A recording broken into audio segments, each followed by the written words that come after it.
Good afternoon, folks, and welcome back to another episode of South of the Cheddar Curtain. As always, it's your boy, Devin Hine. However, I do regret to inform you that Mr. Lucas Mueller will not be joining me today. Luke had some personal matters to attend to, so although he is not going to be here with me physically, we all know that he's here with me in spirit. It's been a little busy over the holidays. I hope that everyone has had a wonderful holiday season. I know that I have, and I'm very thankful for it. What I'm not thankful for is that the Green Bay Packers look like a helicopter that has been struck by an RPG, just trying to stay afloat, trying to stay in the air, but the damage to our structure is really taking a toll on our flight path and the Packers' flight path. We have dropped three straight games, but the two games that we have yet to cover on the show against our not-so-loved Chicago Bears and the Baltimore Ravens last week have left us feeling pretty down as we go into the last week of the season and as we prepare for a playoff stretch with what we have left of this team. But what we have left of this team is the reason why I'm having a show today. It's the reason why I knew that we had to get content out. Because with all of these injuries, we have so many new potential folk heroes to discuss.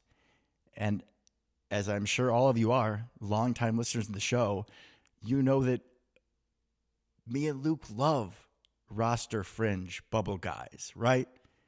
You know, when I met Luke freshman year in high school, we ran into each other like I knew who he was. It was a sparingly thing. And then when I decided I wanted to go play football going into the next season, Luke was kind enough to invite me to go work out with him and to introduce me to what a dumbbell was, because at that point in my life, I would have probably thought a dumbbell was a physical bell that you would ring that didn't work, hence dumbbell. But I felt like our friendship had really taken off, even though we had played football all together all summer. Like it hit a new level in science class that following fall. And one day we were talking football, and I knew he was a Packers fan, but I don't really think we delved deep into. One day I asked him, do you remember like Robert Ferguson? And he's like, oh yeah, Robert Ferguson. And then I probably went to Charles Lee or names that none of you have any idea who I'm talking about. And at that moment, that became one of the biggest parts, the staple of a friendship that I have been so thankful for. So to all the random Packers that I was obsessed with and that Luke was obsessed with, thank you for what you have done for me, for our friendship. Nothing but love. But that is why, after all that sap, yes, because it's going to be a rough episode, because when I get to the reinforcements we have coming, folks, it does not look great on paper. I'll spin it, but it doesn't look great on paper. So yeah, I wanted to have a little happiness, a little sap, a little good vibes, because buckle in. So we're not going to go into a lot of depth. Of these games, of the Bears game and the Ravens game. But the big thing in both of those games, the one big positive that people can say doesn't really matter, because soon he's not going to see the field, and come March, he's no longer going to be a Green Bay Packer. But folks, my God, what a blessing it is that we have the privilege and the honor of watching Malik Willis play. You think about the universe or whatever your higher power is, whatever you look to for good things, and it is known worldwide about my love for Matt Flynn. Literally worldwide, because Luke always likes to point out that we have random listeners in Germany and Brazil and Venezuela and all sorts of other countries where there should be no business in listening to a Packers podcast, but I'm really thankful that you're here. But it's known worldwide of my love and my adoration for Matt Flynn, and I thought that was the epitome of my love for a random quarterback. I didn't think it could go any deeper. I don't think that somebody could get me to jump up off my couch and scream like Matt Flynn did, but my God, Malik Willis, you, sir, have found a way to take the throne of the greatest Packer backup quarterback from Matt Flynn, because you are it, Malik. He just comes off the bench out of the blue, whether it was last season, this year against the Giants, or this year against the Bears when Jordan Love gets concussed, or when he starts against Baltimore, and he just plays his ass off. And LaFleur's always talked about, like, when Malik Willis has to go in, there's no hesitation. He just says, all right. And he takes his jacket off, and he goes in, and he balls out. I mean, the man is as cool as the other side of the pillow. Both games, wonderful performances. And it's hard to even think of positivity in these games because we lost, but we cannot let the sadness of those losses, let those dark clouds stop us from seeing the ray of sunshine that Malik Willis is. Against the Bears, 9 of 11 for 121 and a touchdown, 10 for 44 on the ground. Against Baltimore, showing who the real Lamar Jackson is. Folks, that game against Baltimore, Malik Willis has me believing that he is the most elusive ball carrier that we have. Matthew Golden cannot make people miss in a phone booth. Malik Willis made multiple people miss in one phone booth multiple times. The man is just built different. He looks like Lamar Jackson out there. Lamar Jackson, Michael Vick, you can clip this, you can laugh at me. I don't care. When you're thinking about like all-time quarterback run highlights, Malik is putting him on tape every time he has the opportunity to go play. And I will certainly be rooting for him wherever he goes next year. In Baltimore, 18-21, 288 and a touchdown through the air, 9 rushes, 60 yards, 2 touchdowns against a very athletic Baltimore defense. Malik Willis, thank you, sir. But back to that Bears game. We had him, folks. We had him. Despite the fact that Jordan Love gets knocked out early on a cheap shot, I believe it was Austin Booker, the defensive end for the Chicago Bears, who, while people will say that Jordan kind of ducked into that, yeah, he saw the hit coming and crunched in a little bit where its head probably was 2 or 3 inches lower than it was when Booker began his sack attempt, whatever, his launch point, whatever you want to call it. But Booker is still upper chest ahead, even if Jordan Love doesn't duck. So I'm going to call that a little dirty. But we were still up 13-3 going into the fourth quarter. And it was just a debacle of epic proportions. I saw a lot of comparisons to the Seattle game.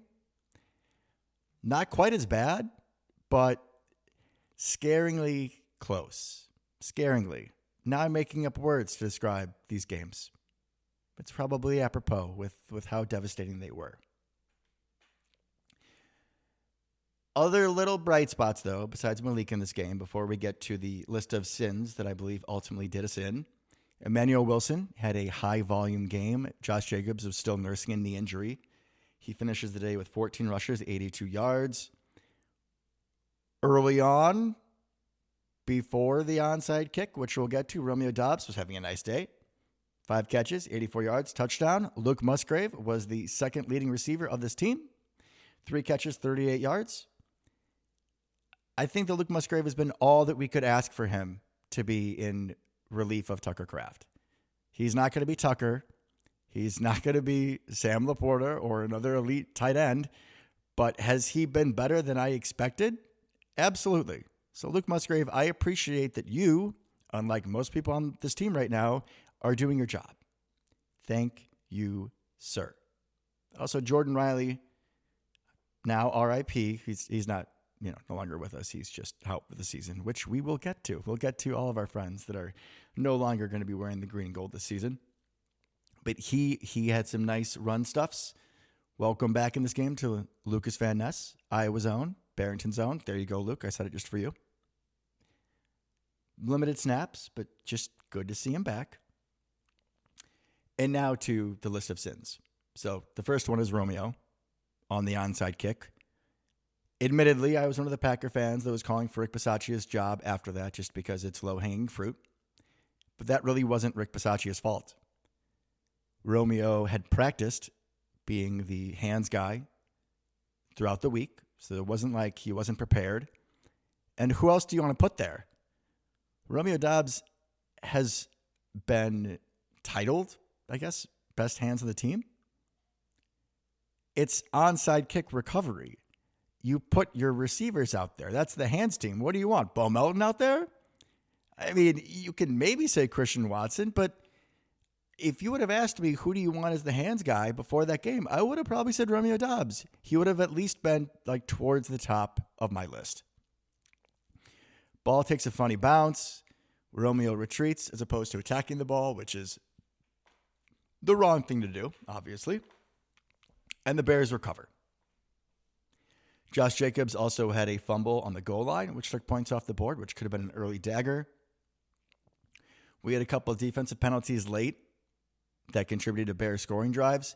Warren Brinson was going in for a sack on Caleb Williams and just fighting through a block, went to grab him, didn't look malicious, didn't look like he was trying to hurt the guy, but his hand did grab the face mask as opposed to his shoulders, so shoulder pads.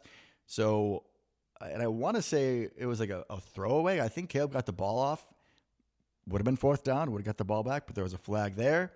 Keyshawn Nixon also had a call on him on a third down that would have gotten us the ball back, would have stopped a Bears drive, but Nixon's penalty keeps the drive going.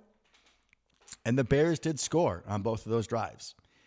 So you got Romeo giving him the ball back, Jacobs giving up at least 3 points, untimely penalties to keep Bears scoring drives going. And when you give a good team opportunities like that, they're going to take advantage. I'm not going to sit here and say they were better because they weren't. But Caleb Williams still had to lead the team down the field. He hit a hell of a throw to DJ Moore in overtime to beat us. I'm going to give respect and credit where credit is due. You, as the Bears, you still had to go make those plays. Did we hand you the game? Yes, absolutely. But they still made those plays, and because of that, they're going to be the number 2 seed most likely, and we're the number 7 seed. And we only have ourselves to blame. But the funny thing about that I say that, is that while the Bears did control the driver's seat, or I guess we're in the driver's seat at that point to win the NFC North, it was not clinched yet. It was not.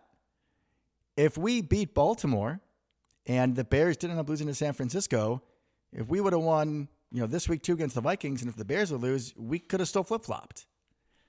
Despite losing to the Bears, we still had a chance to get a home playoff game and to make them be the wild card team. But in order to do that, like I said, we had to beat Baltimore, and that definitely did not happen. 41-24. The Baltimore Ravens, and especially Derrick Henry, ran all over us. Derrick Henry finished with 36 rushes for 216 yards and 4 touchdowns. And it felt like every 2 minutes, the broadcast was showing, oh, look at Derrick Henry. Look at where he ranks in rushing in games with 100 yards rushing. Oh, look where Derrick Henry ranks in games with 200 yards rushing. Oh, look where Derrick Henry ranks in multi-touchdown games. Like, it was insane. I was wondering how many more running backs was he going to surpass on the all-time touchdown list? How many more? If he would have just played this Packers defense the entire season, he would be the all-time NFL leader in rushing touchdowns, which breaks my heart to say. But with how we played against that team, it's just the truth. We'll again, like the Bears game, go to the bright spots. We already talked about Malik, who really had to put the team on his back. It was evident from the get-go that we were not going to stop Derrick Henry. So it was the Malik Willis show. Emmanuel Wilson and Jacobs only combined for 7 carries. Like, we abandoned the run very quickly. So it was on the passing game. Thankfully, Christian Watson delivered 5 catches, 113 yards, a touchdown. Romeo Doubs, after the onside kick, I was curious how he was going to respond, and I didn't have to wait long. First play, 40-yard shot to Romeo Doubs to send some life back to Lambeau after Derrick Henry ran all over us in that first drive, which, as you know, was a common theme throughout the night. Despite how overall awful the defensive performance was, there were a few little bright spots. Quay did have a sack. I thought LVN looked better in more snaps in this game than he did against Chicago. He had 4 tackles. He did have a like tackled the line of scrimmage on Derrick Henry, almost a tackle for loss. And then he did have a nice pressure, which forced a near Nate Hobbs interception, diving attempt, still a pass breakup regardless. Unfortunately, though, Nate Hobbs did have some friendly fire. He collided with a teammate, and now he has joined the list of people that will no longer be suiting up for the Packers, which for most of the season, I would have been so happy. Would have been great. You guys remember, early in the season when we still had Micah Parsons and Devontae Wyatt and Tucker Kraft and John Fitzpatrick and Zane Anderson. Okay, I'll stop. But back in those days, in the glory days, I could just yell at Nate Hobbs. He was the only thing I had to yell at, or the main thing I had to yell at. And I would really, I miss those days. But yeah, it was actually sad to see Nate Hobbs go out. I felt like he played better against Chicago than he had for most of the season, and had a nice play, relatively early in the Baltimore game. And it is unfortunate going forward that he cannot continue, the kind of resurgence that it appeared like he was having. Carrington Valentine has now another game where he shows that he really is the Luke Musgrave on defense. Luke Musgrave always falls down, and Carrington Valentine always falls down after flashing into the screen on a short route run by the wide receiver, where you're like, oh my God, see if you can get a pick. Give me a pick six. Give me a tackle for loss. Give me a blow up. And then he whiffs and flies right by him. So just like Luke Musgrave, Carrington Valentine always falls down. Yeah, he got cooked in this game. Nixon got cooked. And Huntley only threw for 170 yards and a touchdown. So it's not like they gave up 300 yards. But when you're getting blasted by, and I know that Baltimore has Zay Flowers, who's a shifty receiver, but there were times where Nixon and Valentine were targeted, and guys were just way too open. In addition to Carrington Valentine being completely trucked by Derrick Henry, like the exact same play and angle that we saw from Dallas Goedert in the playoffs last year on Carrington Valentine, which I never wanted to see again. We saw pretty much the same thing happen against Derrick Henry, which, yeah, it's Derrick Henry. He's massive. But Carrington Valentine, my boy, that's not something that we want to see on tape. We actually benched Carrington Valentine in favor of Kamal Hadden, who then went to tackle Derrick Henry and did tackle Derrick Henry, and then was also lost for this season for his efforts. So I appreciate you, Kamal. When we first picked you up as, I believe, a UDFA, I was like, oh, who's this dude? Is he going to try to take, Bo Melton's spot on the roster at cornerback? And, well, he did not do that. He's worked his way up on my graces, and I think that all of us were excited to see him play, especially just to see somebody other than Carrington Valentine out there. Comes in, great play, great tenacity. Now he's done for the season. I listened to Leroy Butler this week, and he was saying that he believes that 36 should just be retired. And I didn't take that as like narcissistic, like, oh, I was the greatest 36 ever. But he makes a good point that who has worn it since? Nick Collins, terrible neck injury.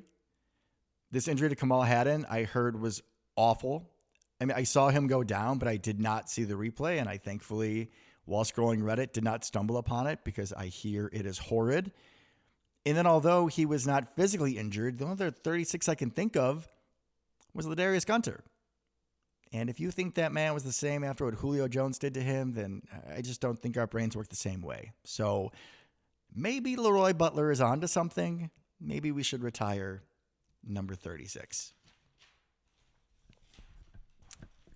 But despite how poor this defense played, we did have a chance in this game. Malik Willis doing all that he can, throwing some dimes to C-Watt and the boys, running the read option. And again, looking like Lamar Jackson or Mike Vick. Seriously, folks. Some of those runs, not only on the read option where he breaks to the outside and he gets around Marlon Humphrey and Kyle Hamilton, but he had a scramble on like 3rd and 5 where there's two guys that meet him 2 yards before the first down marker. And he spins out of both of them, still takes the hit, and is able to stumble forward. Like, Malik Willis is him. Again, we're so thankful. More positivity. We're so thankful that we've had the opportunity to watch Malik Willis. And you know what? Before I get into all of our, quote unquote reinforcements and new friends, let's talk about Malik Willis for a moment. So like I said, he's going to be gone. There's no way Malik Willis is not starting somewhere next year. At this current moment in time, I would say the Miami Dolphins look like they'd be a good fit for him. if Mike McDaniel is still the head coach. A lot of read option, a lot of motion. I think Malik would do very well in that running offense.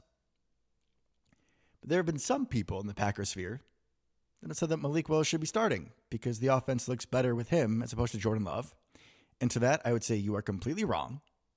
Absolutely not. I love Malik. I just said, 10 minutes ago that he is the greatest Packers backup of all time, which puts him ahead of Matt Flynn, which is like, whew, that's like moving mountains for me. That's a wild statement. But no, he should not be starting over Jordan Love. However, do I believe that especially as we are looking at the last days of having Malik Willis, that we need to get him on the field? Absolutely. Should there be packages and ideas? Maybe you put Malik in the shotgun next to Jordan. You could run a little speed option. You could have Musgrave running across on a little over route as a, kind of like an RPO vibe.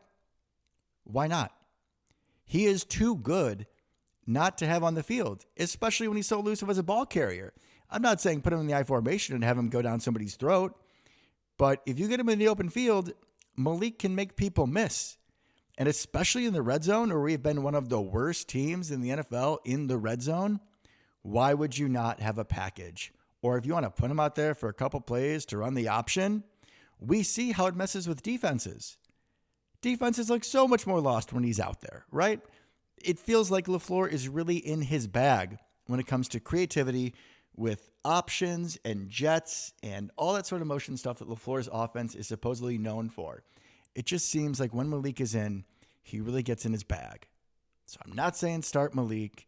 I'm not saying go 50-50 with him and Love. But especially in the red zone, or just have some packages, please.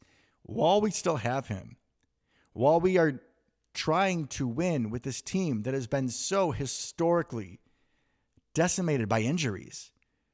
I mean, even ignoring the fact that Micah Parsons and Devontae Wyatt and Tucker Kraft, three of the best players on this team, are out. Ignore that. Just with the slew of moves that we've had to make for the continued onslaught of the health of our players in the past week, LaFleur was saying that he's never been around anything like it. If we are going to have a chance going forward, everybody has to be their best selves, including you, LaFleur, which means putting our players in the best positions to be successful. And you cannot tell me that figuring out a way to have Malik Willis on the field with Jordan Love would not help this team. I won't believe it. Get him on the field. You can thank me later, coach. But now, my friends, let's move into our new friends. But just as a little reminder, to understand who we added and why, let's go to our recent slew of injuries, okay? So Jordan Riley went down against the Ravens. He is out for the season. Zane Anderson went out against the Ravens. He's out for the season. Same with Kamal Hadden. Christian Welch, I believe, was added to the IR after the Bears game. Nate Hobbs is also on IR after the Ravens game. He is done. And then John Fitzpatrick, our tight end 3, who I thought was having a pretty good season for tight end 3. I was liking what I was seeing out of John Fitzpatrick. John Fitzpatrick is now also done for the year. I believe he tore his Achilles. We also released Quinton Bohannon.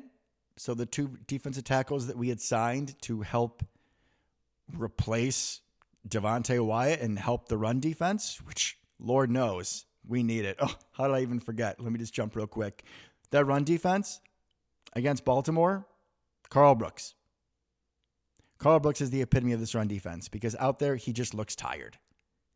And nobody on that defensive front was commanding double teams. So guys on the offensive line can just run on through. Usually it's like a double team and hold them, and this way that your backers can run free even if you aren't creating penetration.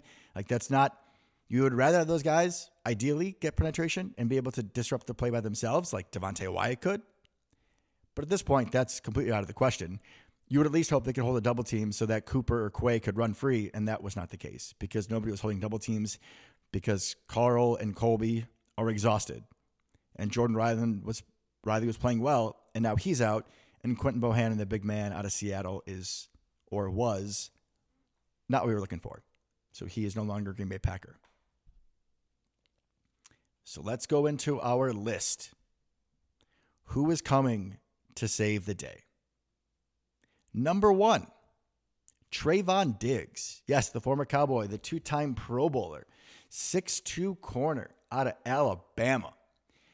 Back in 2021, this man had 11 interceptions. Absolute ball hawk. At the time was thought of as one of the best corners in the NFL. But he, like our Green Bay Packers, has caught the injury bug in most recent years. He is coming off a torn ACL. He was concussed earlier in the season. And he has not had a great year. Passer rating is a stat that tracks, explains, measures, whatever word you want to use, a quarterback's efficiency. And the perfect passer rating in the NFL is 158.3.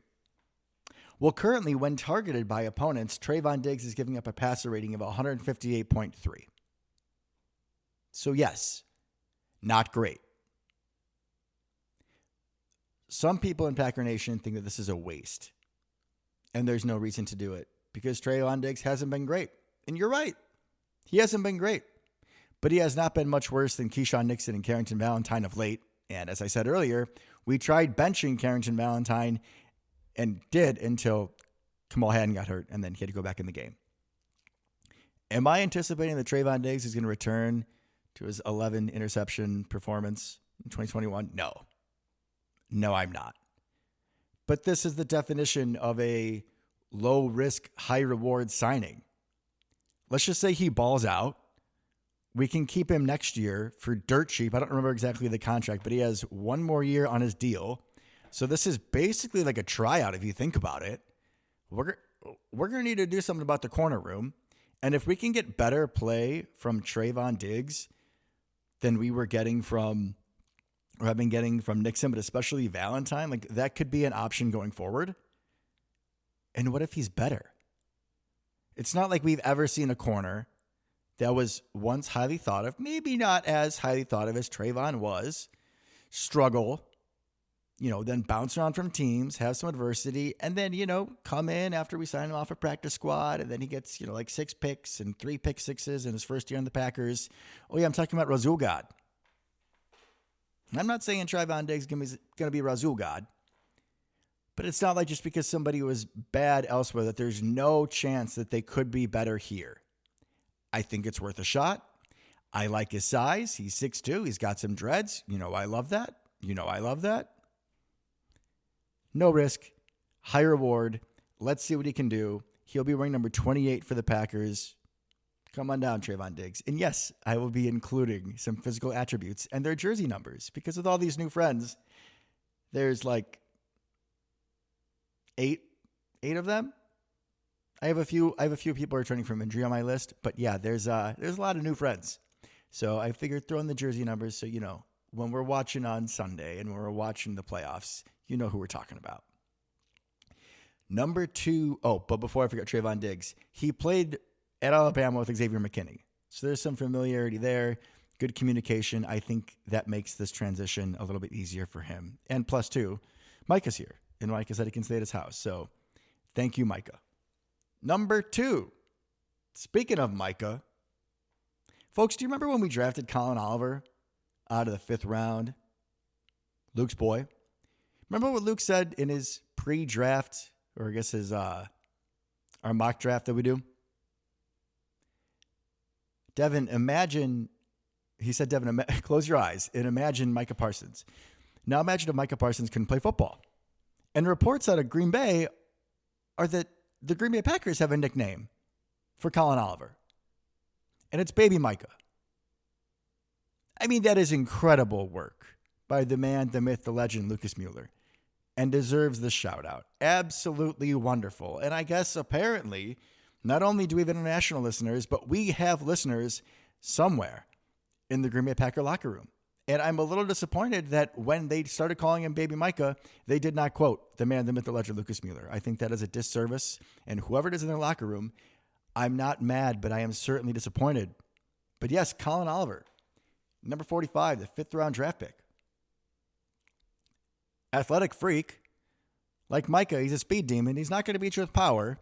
I don't think that Colin Oliver is going to come in and solve our issues stopping the run, but can he be a really fun pass rush piece that has high upside? Absolutely. Does he give us a different flavor of pass rusher? Absolutely. If we see something out of him this week, if he gets a sack, if he gets a pressure, am I going to have more faith in him than Rashawn Gary on third and got to have it? Absolutely. Colin Oliver, baby Micah, make Luke a prophet. Please and thank you. At number 3 on my list, we brought somebody back home. From the 2022 NFL Draft, 7th round pick, one of 4 7th round picks we had that year out of Miami. Bring back the Hurricane, Jonathan Ford. 6'5", 338 defensive tackle. He is your prototypical run stuffer. He had been on our practice squad for a few years. Couldn't quite make it into a game day roster, which I remember discussing on the show, not understanding a few times why he wasn't active. I know that we had Kenny Clark at that time. He also crossed over when Devontae Wyatt was on this team. Jaron Reed as well. So we did have other guys. Oh, and you can't forget TJ Slayton. Whew, TJ Slayton. Imagine we still had TJ Slayton. That'd be so nice right now. But yeah, Jonathan Ford just couldn't quite crack the active roster, even though we wanted to see him. So the Bears actually signed him off our practice squad in 2024. He had his debut against the Vikings in 2024. And in that game, he had 5 tackles and a TFL. So he's had some NFL experience. In an interview in the Packers locker room, he said that he has really gotten better at his attention to detail. That when he came to Green Bay, 3 years ago, he was a really young guy, and he's definitely stepped up the mental aspect of his game because physically he's got the size, and a prototypical run stuffer would be huge. Huge. As I said earlier, Carl Brooks and Colby Wooden, they're looking tired. Jordan Riley is done for the season. Quentin Bohanna is no longer on this team. Nazir Stackhouse has been a healthy scratch the past couple of games. I think that they were trying to see what they could have in Riley and Bohannon. So Stackhouse is going to have to play. He's your third tackle because the only other guys, well, I guess you have Brinson too. So that's 5. But when it comes to like prototypical run stuffer, adding Jonathan Ford is huge. Huge. And folks, historically, think of what Fords have done for this country. For thinking about how we define how we get around. Jonathan Ford, do you want to redefine this run defense? I think it's my boy. From 7th round pick, you have the opportunity to be a huge difference maker going forward. And I'm excited to see what you can do. From what I saw, he's wearing number 64 on the second stint with the Packers. Number 4 is a guy who is just coming back from injury. He was back last week, but someone that I'm going to still consider a reinforcement, Brenton Cox Jr., UDFA a few years back, edge rusher out of Florida. Last year, he had 4 sacks, and I had mentioned in the offseason show about how he had put up some ungodly numbers in like the last 8 weeks of the season, like being the most efficient pass rusher when it comes to pass rush win rate and pressure rate, having better numbers than guys like Micah Parsons and Max Crosby. So Brenton Cox Jr. looked good for us last year. Another rotational edge rusher, another guy who also, you can stuff in on early downs too. Good against the run, but also has a lot of good pass rush ability. So him being back certainly does not hurt.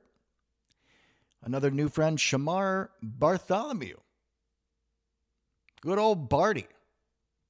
He is a 6'1", 200-pound UDFA corner out of Georgia Southern. This is his second year in the league. He bounced around on the Vikings and Panthers practice squad. He did actually get in some snaps in for the Carolina Panthers, mainly on special teams. Apparently the tape looked good from what I read. So he's probably going to play a lot of special teams depth, a lot of special teams snaps, especially, talking about Zane Anderson's gone and Hobbs gone and Welch is gone and Haddon's gone.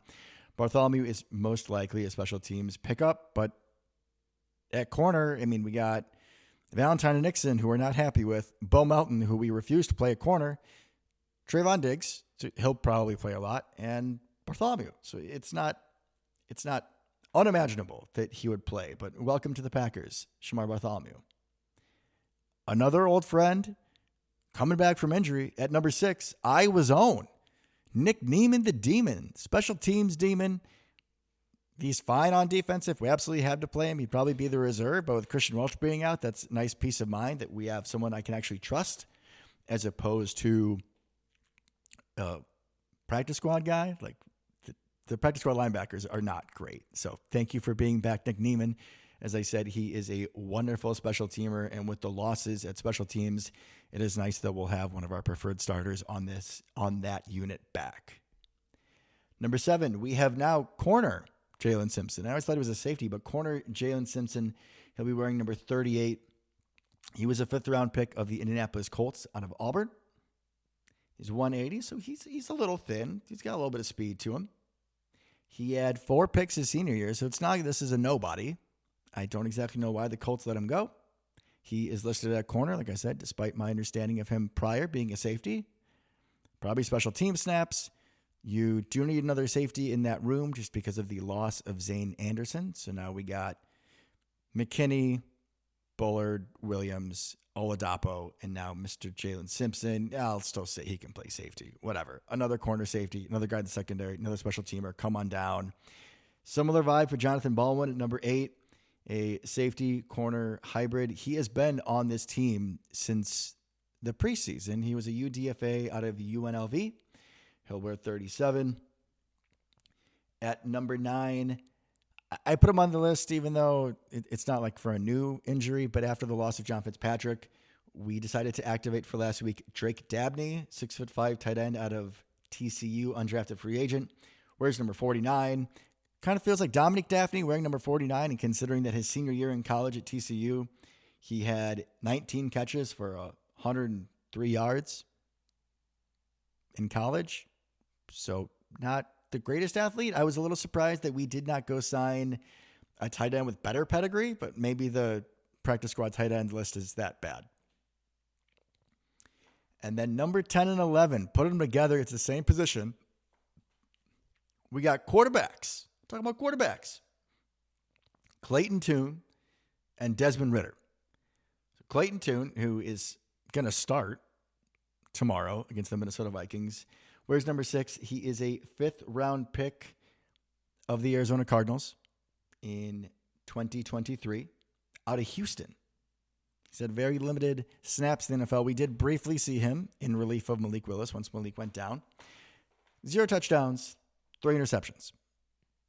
Not great so far. Now, there's a lot of belief in this man in the Packers locker room. We immediately signed him to the practice squad once he was cut from the Cardinals. Like, he was one of the first guys that we signed. So there's some hype around Mr. Clayton Tune. And with a tune, you got to be in sync. You got to feel the rhythm. You want to talk about a rhythm? Folks, Clayton Tune, I said, went to Houston, right? There's another Packer who went to Houston. Another Packer that a lot of people are waiting for his first touchdown, or waiting for him to show why we drafted him in the first round, which is not his fault. Not his fault. But I believe in Matthew Golden. Matthew Golden, his freshman year, was at the University of Houston. You know who his quarterback was? Who threw him 7 touchdowns? Yeah, it was Clayton Tune. So I know things look dark going into Minnesota. I know. I know that Clayton Tune literally came in and threw an interception right away, which was not his fault. Bo, I love you, but that was on you. But Clayton Tune will be looking for Matthew Golden. That I can guarantee you. So Clayton Tune gets the start for us. And then we signed to the practice squad Desmond Ridder, a.k.a. the Riddler. Quarterback number 18. He was a 3rd-round draft pick out of Atlanta. I want to say like 2021. This is his 4th year in the league. He has 18 career starts. I hate to bring up more sad things, but he actually beat us in Jordan Love's first career start. We went out to Atlanta, and Desmond Ridder got the win. So we've seen him before. He's got some experience. I would believe that our intention is to activate him to be the backup. Malik Willis has been dealing with that shoulder injury, and then also a hamstring apparently has been bothering him. That was added to the injury report. And I think that we would prefer not to have Jordan Love or Malik have to back up Clayton Tune just in case, because you do not want to get those guys banged up at all going into the playoffs. But going forward, there's a lot of hesitation, despite all those wonderful names that I just listed, right? And the hesitation and the frustration is not just from me, but it's also from some of our players. And 2 players that Luke and I picked in our mock drafts to be on this team were very vocal, and I just wanted to share some of their words with you. This will be authentic and expletive ridden, so if we have children, now is the time for earmuffs. But in the words of Javon Bullard, we couldn't stop the fucking run. Point blank, period. We got to fix that shit tomorrow if we want to be past the wild card game in the playoffs. If we don't, we'll be sitting our ass right back in Green Bay. After the game against Baltimore, Lucas Van Ness also added, "It's embarrassing having the opponent come into our house and the way that they were celebrating and talking to us and just feeling the complacency and energy on our sideline. Frankly, it's unacceptable. Starting with myself, the defense, and honestly, all 3 phases. At this point of the season, we got to find a way to play collective and be better. Definitely embarrassing." And I agree, Nessie. And I agree, Bullard. It was embarrassing. It was awful. That's not Packer brand of football. I don't care. I don't care the injuries. I don't care what's going on. We let them run all over us. The Baltimore Ravens were fighting for a playoff spot, and they fought their asses off, and we just did not. And against the Bears, we just beat ourselves. We just beat ourselves. We have to be better. We have to be getting after it. And this game against the Vikings, we're not going to be playing all of our guys. We're not. Now, we're very limited on who we can rest because we only get 2 call-ups. I would anticipate that Zach Tom will sit because he's been banged up, and then I would think we would need to call up one of our practice squad offensive linemen, so that's one of them. And then why else would we sign Desmond Ridder? Why would we sign a 4th quarterback if we didn't have the intention of ideally having him back up Clayton Tune? I was thinking about it earlier today. I was talking with a one-time co-host, JP Lucero. Thank you, JP. And just trying to think about, who would we try to sit? Because when it comes to balancing, having to have enough guys on the field to play, you only get 2 call-ups. So it kind of goes by position. And I think that Zach Tom and bringing up an offensive lineman. And then the next logical one is probably bringing up Desmond Ridder. I just think that's the only thing that makes sense. But we're going to have a whole lot of new faces. A whole lot of guys are going to get opportunities here. And for a lot of these guys, something like, Shamar Bartholomew or Dominic Daphne's cousin playing tight end. I mean, this might be their dream coming true, and that's it. A lot of these guys might not get a lot of opportunities, right? But guys, they're hungry. They've come into this locker room. They've seen it in some turbulence, and they're getting an opportunity. They are getting an opportunity to help a team that is going to the playoffs. All of them. Maybe not Clayton Tune, really. I mean, I guess he can give us good vibes tomorrow. But other than Clayton Tune and Desmond Ridder, everybody that I listed is either going to play on defense or going to play on special teams and are needed. And the other thing is, too, is they're fresh. Think about Jonathan Ford. Think about how much Carl Brooks and Colby Wooden have been through it this year. Jonathan Ford's going to be fresh. Brenton Cox is fresh. Baby Micah's fresh. They're going to be hungry. I don't know, guys. I don't know. I look at this list. I think about who we lost, and it's going to be tough. And the game against Minnesota, again, take it with a grain of salt because we're going to be playing Clayton Tune out there.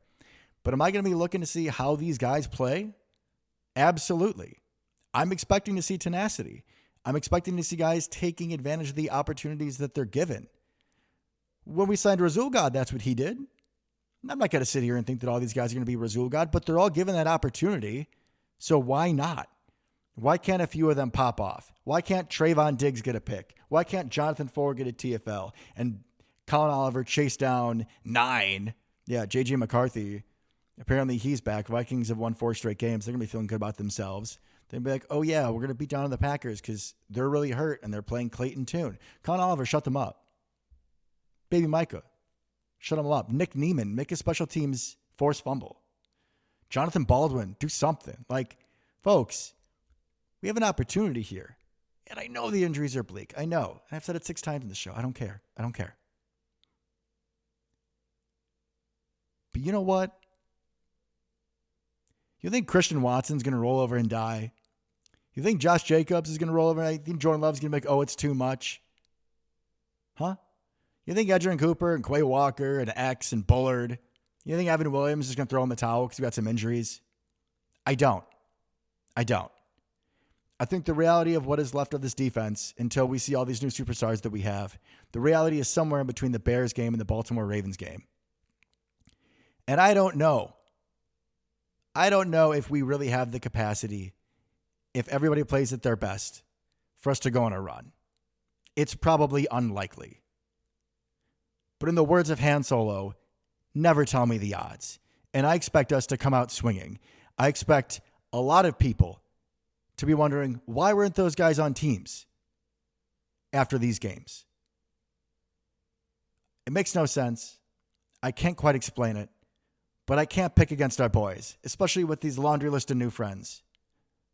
I'm expecting us to come out fighting in Minnesota. I'm expecting us to, even if we don't win, even if Clayton Tune throws 3 picks, I'm expecting us to put a Packer brand of football out there that will make us proud, that will at least make us not have the disgusting taste in our mouth that we've had after the Bear game and the Baltimore game. So until next time, folks, go Pack, go.